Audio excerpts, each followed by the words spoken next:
Assalamualaikum sahabat semuanya, kembali lagi di channel Tengku Nyan. Kini saya akan memaparkan sebuah kisah karomah ulama Aceh yaitu Abu Payapasi. Sebelum itu mari untuk Anda subscribe dulu channel ini supaya saya semakin bersemangat dalam membuat kisah-kisah lainnya dan selamat menyaksikan. Setelah menyelesaikan pendidikannya di Darul Huda Al-Hoknibong, beliau mendirikan Dayah Bustanul Huda di desa Alwe Cekdoi, desa yang menuju ke Payapasi, sehingga masyarakat Aceh mengenal beliau dengan sebutan Abu Payapasi. Nama asli beliau adalah Abu Tengku Muhammad Ali bin Tengku Abdul Muthalib. Beliau lahir di desa Alwe Dama, salah satu desa di Aceh Utara. Mengawali masa belajarnya, Abu Payapasi memulai kajian keilmuannya kepada orang tuanya Teungku Haji Abdul Muthalib yang alim dan memahami agama. Setelah dibekali berbagai keilmuan dari sang ayah, pada tahun 1970 mulai beliau merantau untuk menimba ilmu di berbagai dayah di Aceh hingga 20 tahun lamanya. Dayah yang pertama beliau tuju adalah Dayah Kruet Lintang yang dipimpin oleh Abu Muhammad Yusuf Kruet Lintang atau dikenal dengan Abu Kruet Lintang, mertuanya Abu Abdullah Kruet Lintang. Abu Kruet Lintang adalah ulama yang pernah belajar kepada Abu Kot Pling Bayu dan Abu Krueng Kale serta ulama lainnya. Selama 4 tahun Abu Payapasi belajar di Dayah Kruet Lintang telah mengantarkan Abu Paya menjadi seorang teungku muda yang alim.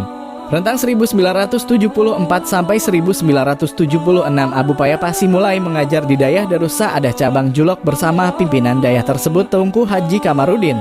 Walaupun beliau sudah menjadi asisten teungku dayah, namun beliau merasa ilmunya masih dangkal, hingga mengantarkannya untuk berguru ke Dayah Maliku Saleh Panton Labu yang dipimpin oleh Abu Ibrahim Bardan Panton sekitar tahun 1976.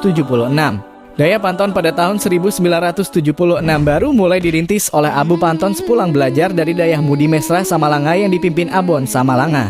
Abu Panton belajar mengajar di Samalanga selama 10 tahun dan di antara murid Abu Panton adalah Abu Mudi Samalanga dan Walid Nur Sahri Samalanga. Selain di Samalanga, Abu Panton juga pernah belajar kepada Abu Muhammad Taib Matanggo Toi Dicut. Di Panton, Abu Payapasi menetap lebih dari 1 tahun. Pada tahun 1978, Abu Paya melanjutkan kajian keilmuannya kepada ulama dan lulusan Mudi Mesra Samalanga Abu Muhammad Daud Ahmad Loknibong atau yang dikenal dengan Abu Loknibong. Abu Daud Loknibong adalah ulama dan guru senior Dayah Mudi Mesra Samalanga pada masa Abon Samalanga, dan hampir seluruh ulama lulusan Samalanga pernah belajar kepada Abu Loknibong. Selama lebih kurang 12 tahun Abu Payapasi belajar di Dayah Darul Hudal Hueng Angen terhitung tahun 1978 sampai 1990. Jika ditambah dengan masa beliau belajar dan mengajar di tempat lain, beliau telah belajar selama 20 tahun. Tentu 20 tahun masa yang cukup bagi Abu Payapasi untuk menjadi seorang ulama yang mendalam ilmunya. Selain alim dan rasik dalam memahami kitab kuning, beliau juga dikenal saleh. Hampir setiap bulan Ramadan Abu Payapasi memfokuskan dirinya dengan suluk dan khalut. Berbagai tarekat beliau peroleh dan diijazahkan oleh guru-gurunya seperti ijazah tarekat dari Abu Solimum dan Abu Kutakrueng. Setelah menjadi seorang yang alim dan rasik, pada tahun 1991 beliau, Teungku H. Abdul Muthalib dan Teungku H. Ibrahim mendirikan sebuah dayah di Alwe Cekdoi, Aceh Timur. Dayah ini kemudian dikenal dengan Dayah Bustanul Huda, sebuah dayah besar di wilayah timur Aceh yang santrinya mencapai ribuan. Dan Dayah Bustanul Huda pun memiliki lebih dari 50 cabang seluruh Aceh. Selain sebagai ulama yang memimpin dayah, Abu Payapasi juga sekarang dipercayakan sebagai salah satu majelis syuyuk MPU Aceh bersama beberapa ulama karismatik lainnya seperti Abu Tuh Min Blang Blahdeh, Abu Kutakrueng, Abu Keumala, Abu Mustafa Habli Meulaboh, dan almarhum Abon Kota Fajar. Selain itu, Abu Payapasi juga ulama yang menginisiasi Musakarah Ulama Aceh bersama unsur pemerintah Aceh Timur, terutama Bupati Aceh Timur. Beberapa kali Musakarah Ulama Aceh diadakan di Dayah Bustanul Huda Alwe Cekdoi menjadi sunnah hasanah yang diikuti oleh dayah-dayah yang lain. Dan menariknya, Musakarah tersebut dihadiri oleh hampir seluruh ulama karismatik seluruh Aceh termasuk Abu Tumin Blang Blahdeh.